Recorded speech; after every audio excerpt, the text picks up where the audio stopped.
अस्सलाम वालेकुम dear students, उम्मीद है आप सब खैरियत से होंगे। हमारा आज का जो लेक्चर है ये बहुत ही इंपॉर्टेंट है लॉ गेट एस्पिरेंट्स के लिए। आज के इस लेक्चर के अंदर हम डिस्कस करने जा रहे हैं कि अब जो हमारे पास अपकमिंग लॉ गेट है वो किस मंथ के अंदर शेड्यूल किया गया है, और सेकेंडली ये कि रिसेंटली जो लॉ गेट कंडक्ट किया गया उसमें किस नेचर के क्वेश्चंस थे। फर्स्ट ऑफ ऑल उन सब स्टूडेंट्स को मुबारकबाद देना चाहूँगा जो कि जिन्होंने रिसेंटली लॉ गेट पास कर ली अच्छे मार्क्स के साथ। मार्क्स मैटर नहीं करते, चाहे किसी के 50 हों, चाहे किसी के 80 हों, चाहे किसी के 90 हों, बिकॉज HEC जब आपको क्राइटेरिया ऑलरेडी डिसाइडेड कर चुकी है, क्राइटेरिया बता चुकी है कि क्राइटेरिया जो है पास होने का सिर्फ और सिर्फ 50 मार्क्स है। तो हमारे पास पाकिस्तान बार काउंसिल या किसी भी बार काउंसिल का कोई कंसर्न नहीं है आपके मार्क्स 95 हो, 96 हो, बस 50 या 50 से अबव होने चाहिए। अब अगर हम बात करें कि प्रीवियसली रिसेंटली जो हमारे पास लॉ गेट में क्वेश्चंस आए वो, और उससे प्रीवियस जितने भी पास पेपर्स थे, जितने भी हमारे पास क्वेश्चंस थे, वो उन सब में क्या डिफरेंस था। एक चीज़ याद रखें कि अक्सर मैंने ये देखा है स्टूडेंट्स लास्ट डेज़ के अंदर ये रिक्वेस्ट करते हैं कि सर इंपॉर्टेंट क्वेश्चंस बता दें, इंपॉर्टेंट MCQs बता दें। इंपॉर्टेंट MCQs बताने से, इंपॉर्टेंट MCQs को सॉल्व करने से कुछ नहीं होगा जब तक आप बैरेक्स ना पढ़ लें। बैरेक्स पढ़ने से क्या लॉ गेट अच्छे मार्क्स से ऑब्टेन किया जा सकता है या नहीं किया जा सकता।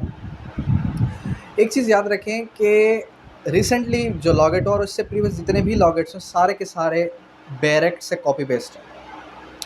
इस बार जो लॉ गेट था, इस बार के लॉ गेट के अंदर कुछ क्वेश्चंस ऐसे थे जिनकी वर्ड्स जो है उन्होंने रिंगल कर दिए।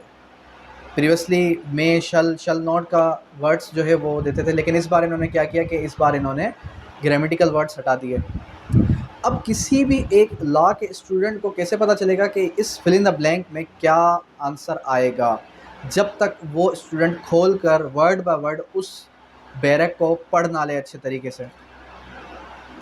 तो समझने की बात यह है कि आपने कोशिश करनी है कि अपकमिंग लॉ गेट के लिए प्रिपरेशन के लिए एटलीस्ट 3 से 4 बार बैरक्स को पढ़ना है।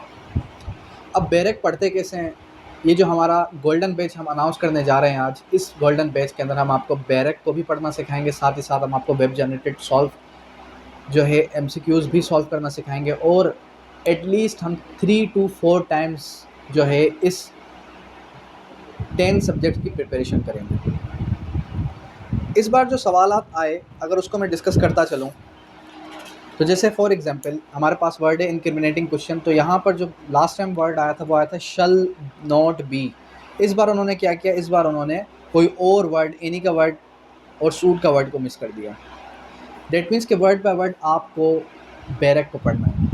अब अगर हम बात करें कि अपकमिंग लॉ गेट किस मंथ में हेल्ड होने जा रहा है, जैसे कि आप सबको पता है कि अभी फेब के अंदर हेल्ड हुआ, इसके बाद जो अपकमिंग लॉ गेट है वो अप्रैल या फिर मई के अंदर हेल्ड होने जा रहा है 2025। इसका गोल्डन बैच में अनाउंस कर चुका हूँ, आज अनाउंस कर रहे हैं, इंशाल्लाह कल से हमारी प्रॉपर क्लासेस चलेंगे मंडे टू फ्राइडे।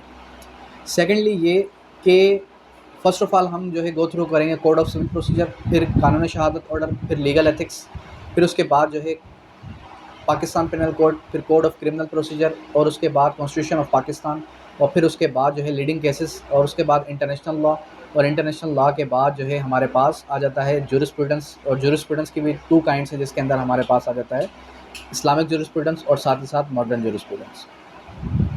मार्क्स की वेटेज कितनी है आप सबको पता है कि मार्क्स की वेटेज सबसे ज़्यादा जो है वो किसकी है, सबसे ज़्यादा मार्क्स की वेटेज है हमारे पास कोड ऑफ सिविल प्रोसीजर, कानून शहादत ऑर्डर, और फिर साथ ही साथ हमारे पास आ जाता है आपका लीगल एथिक्स।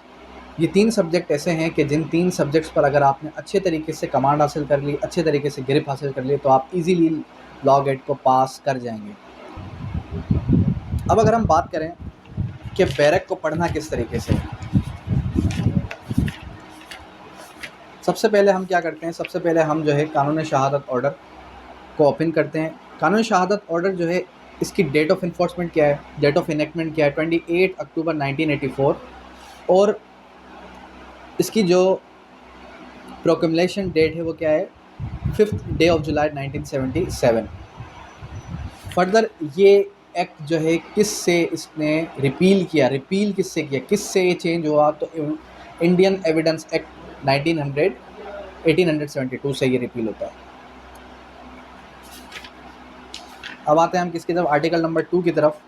आर्टिकल 2 क्या बात करता है? Article 2 interpretation class. कोड की क्या डेफिनेशन है? कोड इंक्लूड्स ऑल जजेस, magistrates and all persons except arbitrator legally authorise to take evidence. Legally authorise to take evidence. Further फिर उसके बाद आ जाता है हमारे पास डॉक्यूमेंट, कि डॉक्यूमेंट की क्या डेफिनेशन है। तो डॉक्यूमेंट की अगर हम डेफिनेशन की बात करें, डॉक्यूमेंट कोई भी चीज़ हो सकती है, लेटर, मार्क, फिगर, किसी तहरीरी कोई बात लिखी है, कोई भी चीज़ लिखी है, कि यहाँ पर वर्ड्स क्या हैं, मार्क्स और बाय वन और those means intend to use और which may be used for the purpose of recording the matter. अब यहाँ पर वर्ड क्या है, मे बी यूज्ड, तो ये वर्ड आपने याद रखना है। फिर उसके बाद इसकी इलस्ट्रेशंस को भी एटलीस्ट 2 दफ़ा गो थ्रू करना है। फिर उसके बाद आ जाता है आपका फैक्ट कब रेलेवेंट होगा, एक फैक्ट दूसरे फैक्ट से कब रिलेट करेगा, कब रेलेवेंट होगा। One fact is set to be relevant to another fact. मिसाल के तौर पे एक होता है फैक्ट इन इशू, एक होता है रेलेवेंट फैक्ट। एक जगह पर मर्डर हो गया, जब एक जगह पर मर्डर हो गया, उस पूरे जगह पर जो डेड बॉडी पड़ी हुई है, उसके ऊपर चाकू लगा हुआ है, या उसको किसी ने पिस्टल से मारा था, या उसने कोशिश की थी, रेजिस्ट किया था ख़ुद को बचाने के लिए, वो सारी चीज़ क्या है, फैक्ट इन इशू हैं।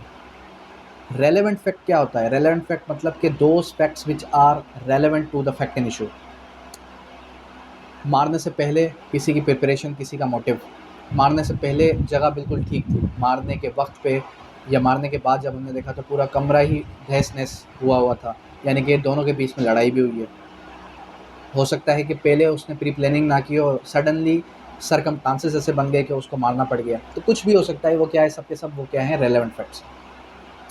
तो इसी तरीके से हम क्या करेंगे, हम जो है, हमारे पास अभी टाइम है, एटलीस्ट हमारे पास 2.5 से 3 महीने। अब इस 2.5 से 3 महीनों के अंदर हम 10 के 10 लॉज एटलीस्ट 3 बार हम गो थ्रू करेंगे। जब हम एटलीस्ट 3 बार गो थ्रू करेंगे, डेट मीन्स कि आप 100% ये अश्योर करें कि आप लॉ गेट को क्लियर कर जाएंगे। और जो भी स्टूडेंट हमारा गोल्डन बैच ज्वाइन करता है, तो उसको हम 100% पासिंग गारंटी देते हैं कि वो हमारा गोल्डन बैच ज्वाइन करने के बाद लॉ गेट को क्रैक कर जाएगा। चाहे उसकी फर्स्ट अटैम्प्ट हो, चाहे उसकी 6th अटैम्प्ट हो, वो पास कर जाएगा। इन केस अगर वो फेल होता है तो नेक्स्ट सेशन उसका फ्री ऑफ कॉस्ट होगा। उससे हम कोई भी किसी किस्म की कोई फ़ीस चार्ज नहीं करेंगे। हमारी जो क्लासेस की टाइमिंग है वो है 6 PM टू ऑनवर्ड। और हमारा जो नंबर है, इस नंबर पर अगर आप रब्ता करेंगे तो इंशाल्लाह आपको रजिस्ट्रेशन की सारी डिटेल्स भी शेयर कर दी जाएंगी। Thank you, that's all.